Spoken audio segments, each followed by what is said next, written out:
उसके पहले आइए एक और ऐसे तेवर के तक पहुंचते हैं जो किसी परिचय का मोहताज नहीं है। उन्मत्त की धरती से आते हैं। प्रतापगढ़ जो उन्मत्त की धरती रही, उन्मत्त जी साहित्य में पढ़े जाते हैं और उस साहित्य विरासत को जब कोई शहर या कोई गांव किसी विशेष साहित्यकार से जुड़ा हो और वहां का कोई गीतकार गजलकार आगे बढ़े तो उस कोट की रचनाकार का परिचय अपने आप होने लगता है और एक संवाद की शैली विकसित हो जाती है। हमारे मंच पर प्रतापगढ़ की धरती से आज के इस मंच पर एक महान साहित्यकार मेरे अग्रज हैं, चिकित्सक भी हैं और अद्भुत उनका एक लंबा परिचय है, लेकिन उसमें से कुछ ही बता पाऊंगा। अध्यक्ष हैं अखिल भारतीय वैश्य एकता परिषद, राष्ट्रीय प्रवक्ता अंतर्राष्ट्रीय अग्रहरी वैश्य समाज, अध्यक्ष उत्तर प्रदेश उद्योग व्यापार संगठन, सचिव मीडिया ओम प्रकाशन हरनाथ धाम इत्यादि सोशल एक्टिविस्ट। कितना कितना बताया जाए, ये तो छोटा था उनका परिचय और परिचय उनका एक बहुत विराट है। मैं परिचय कम बताऊं, अभी स्वयं वो आएंगे और आप उनसे खुद रूबरू हो जाएंगे, आप उनका परिचय स्वतः होने लगेगा।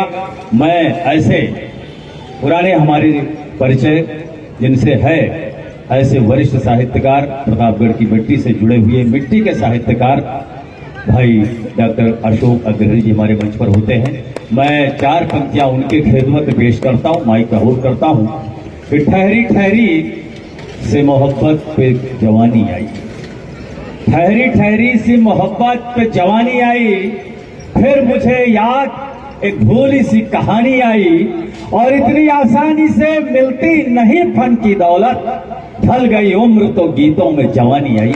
एक दो डॉक्टर अशोक अग्रहरी प्रतापगढ़। देखे भाई इनका बहुत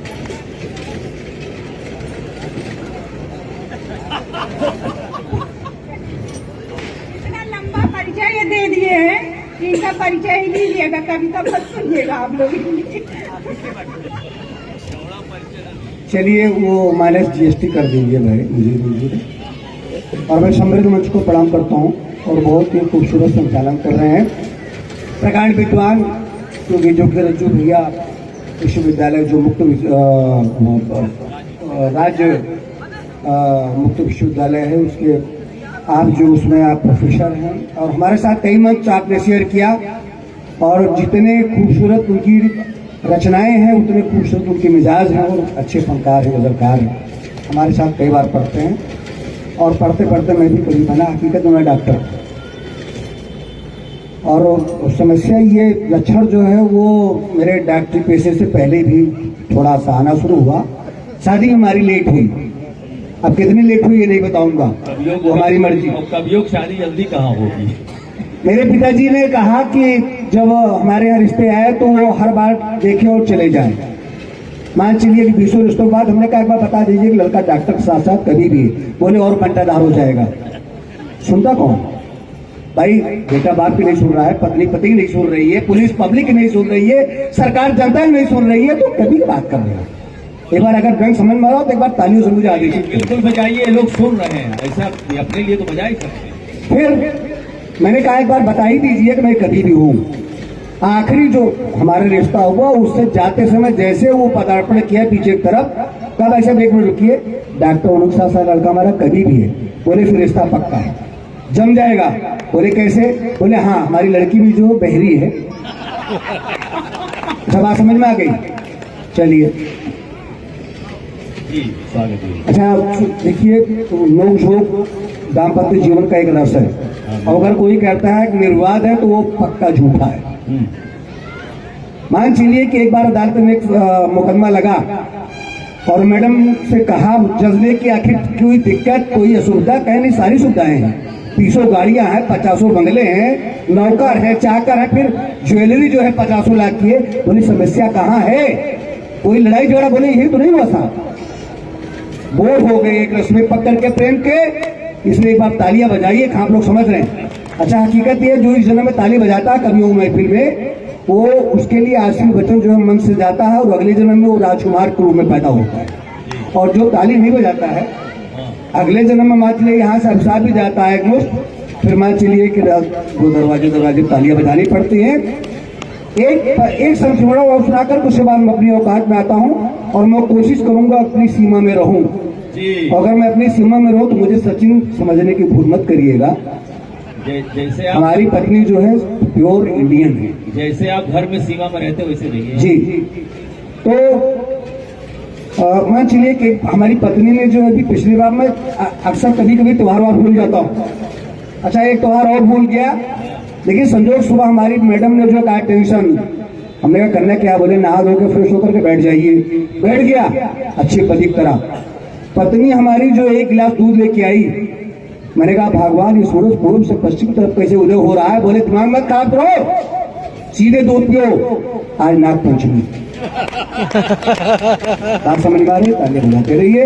लगे हकीकत के आप लोग श्रोता हैं और सजीव हैं, जीवित हैं, ये प्रमाण जो तालियों से मिलता है। बाकी मान चलिए अगर कुछ समय सन्नाटा चाह जाए तो वो भाई साहब थोड़ा सा ये वीडियो बनाइएगा, मुझे दीजिएगा, शेयर करिएगा, फोटो भी दीजिएगा, इसलिए घर प्रमाण पत्र होता है, हम यही आए थे।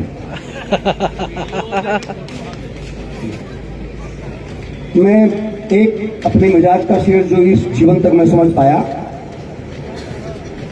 फकीर बन के जियो, एक सूफी कलाम आप सबके बीच में बतौर वानगी आपके दिल तक उतरने का प्रयास करता हूं। आपके दिल को मैं थोड़ा सहलाता हूं कि आप लोग जो है कहां तक और कितना हमें सुनेंगे, और एक एक लफ्जों पर आपका मन मांगता हूं। अगर हृदय के कपाट तक दस्तक दे जाए और झंकृत हो जाए तो मान चलिए ये क्रीम है, छाछ तो उधर जलेबी खा रहे हैं छोटा और वो मेले में खरीदारी कर रहे हैं, ये क्रीम है, ये प्रबुद्ध है जो बैठे हैं यहाँ।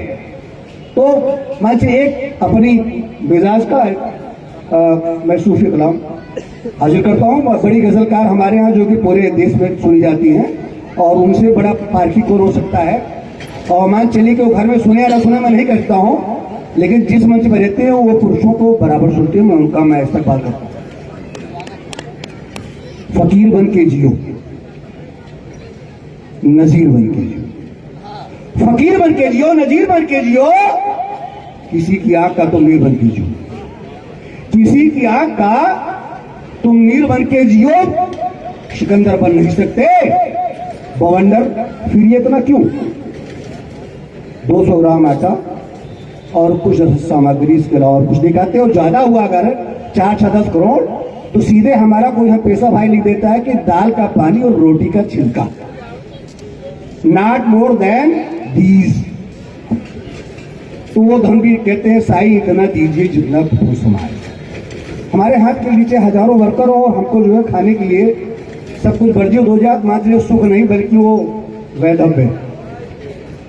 तो फकीर बन के जियो, नजीर बन के जियो, किसी क्या का तुम नीर बन के जियो, सिकंदर बन नहीं सकते बवंडर। फिर ये इतना क्यों? छोड़ो दुनिया भर का आडंबर, कबीर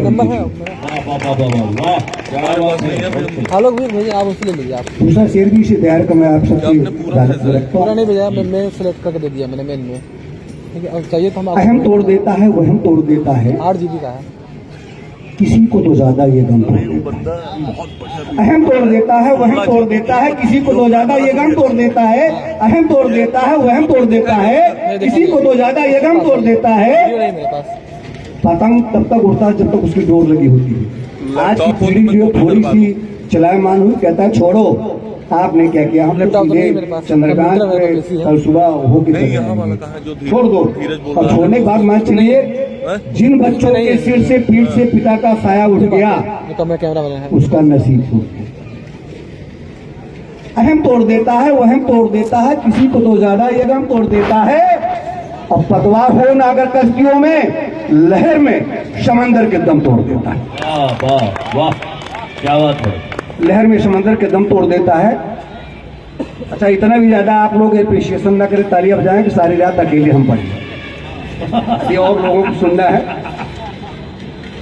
मैं एक, चूंकि आपने कहा है कि 2 रचनाएं पढ़ सकते हैं और एक आध 2 सीनियर सिटीजन होने के नाते बोनस में, कहे न करके जो कुछ भी वही इंसान अच्छा है, कहे न करके जो कुछ भी वही इंसान अच्छा है, और शहर के तंग कमरों से कहीं दालान अच्छा है। शहर के तंग कमरों से कहीं दालान अच्छा है। अब कलेवर में नए दिखने लगे खाली सभी नकली, पहले अंदर पक्का होता था, बाहर कच्चा होता था, लेकिन बाहर आज कमरा पक्का है, पीछे कुत्ते आकर के सीधे क्रॉस कर जाते हैं छत पे। ये है आज हम दिखावे में कितना परेशान है कि कह न करके जो कुछ भी वही इंसान अच्छा है, और शहर के तंग कमरों से कहीं दालान अच्छा है। कलेवर में नए दिखने लगे खाली सभी नकली, पुराना ही कहीं ज्यादा भी सामान अच्छा है। पुराना ही कहीं ज्यादा भी सामान अच्छा है, पुराना ही कहीं ज्यादा भी सामान अच्छा है। आज एक चेहरे पे कई चेहरे, कई किरदार हैं। कुछ पंक्तियां निवेदित करता हूं, देखिएगा। बड़े पार्टी हमारे बीच में आज मासूम भी संजोग से हमारा शिकार हुआ।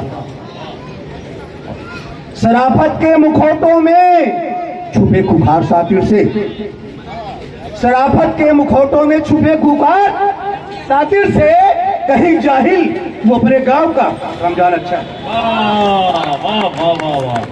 कहीं जाहिल वो अपने गांव का रमजान अच्छा है, और गैरत गर बची रह जाए, सर ऊंचा रहे गर जो, गैरत गर बची रह जाए, सर ऊंचा रहे गर जो, कोई जागीर या कोई बड़ा नुकसान अच्छा है। कोई जागीर या कोई बड़ा नुकसान अच्छा है। और गिरे मन से खिलाए कोई 56 भोग अपने घर, गिरे मन से खिलाए, गिरे मन से खिलाए कोई 56 भोग अपने घर, तो मीरा की तरह मोहब्बत में कहीं विस्फाट अच्छा है। तो मीरा की तरह मोहब्बत में कहीं विस्फान अच्छा है। और जहां आतंक का हो बोलबाला, पाक हो ना पाक, ये राष्ट्रीय धरोहर को सहेजने का मंच है। और इधर से भी तालियां आएंगी और इधर से भी आएंगे, तो मान चलिए कि मेरा सीना भी 56 का हो सकता है। मेरी पत्नी ने एक बार कहा